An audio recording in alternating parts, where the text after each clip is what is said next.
सनी देओल की फिल्म का मशहूर डायलॉग तारीख पे तारीख तो आपने सुना ही होगा।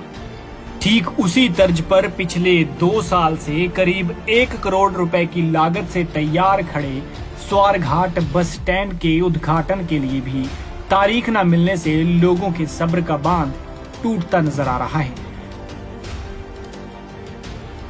आलम यह हो चुका है कि कई बार नई नवेली दुल्हन सा सजने के बाद भी लोकार्पण को तैयार खड़े इस बस स्टैंड के लिए अभी भी शुभ मुहूर्त नहीं मिलने से इसके लोकार्पण को लेकर मात्र तारीख पे तारीख दी जा रही है।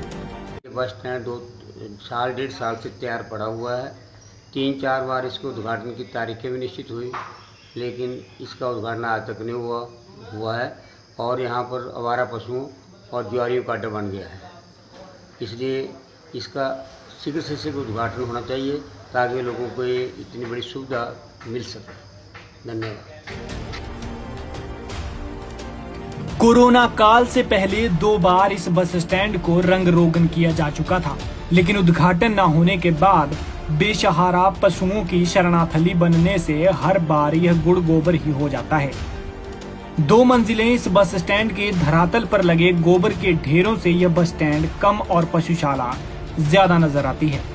अब एक बार फिर हो रही इसकी सफाई से लोगों को अब उसके ऑनलाइन उद्घाटन की आस बढ़ी है और देखना यह होगा कि क्या वास्तव में देर से ही सही पर सरकार की नजरे इनायत इस बस स्टैंड पर बरस पाती है या नहीं। बस स्टैंड लगभग 2 सालों से बनकर तैयार है।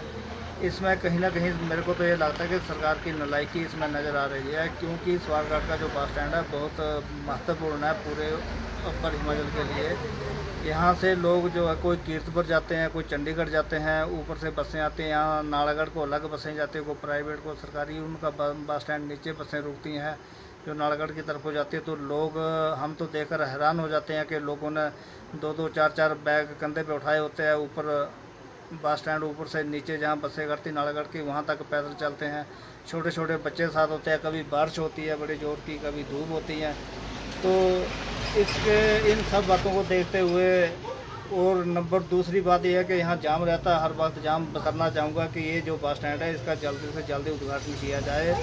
बसें प्रॉपर जैसे पहले चलती थी उन बसों के उस ट्रेन में चलने से पहले इस बस स्टैंड का उद्घाटन होना चाहिए ताकि लोगों को सुविधा मिल सके। आपको बता दें कि साल 1958 में स्वारघाट के स्थानीय निवासी जगदीश धर्माणी ने अपनी 1 बीघा 2 बिस्वा जमीन बस स्टैंड के लिए पथ परिवहन निगम को दान की थी, लेकिन 50 साल तक एक भी पत्थर न लगने के बाद दानकर्ता जगदीश धर्माणी तो बस स्टैंड को देखने की चाहत में दुनिया से रुखसत हो गए।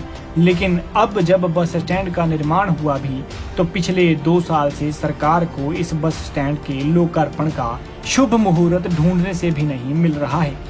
मैं हरीशचंद्र पुत्र जगदीश धर्माणी ने हमने बस स्टैंड के लिए जो भूमि दान की हुई है 1 बीघा 2 बिस्वे।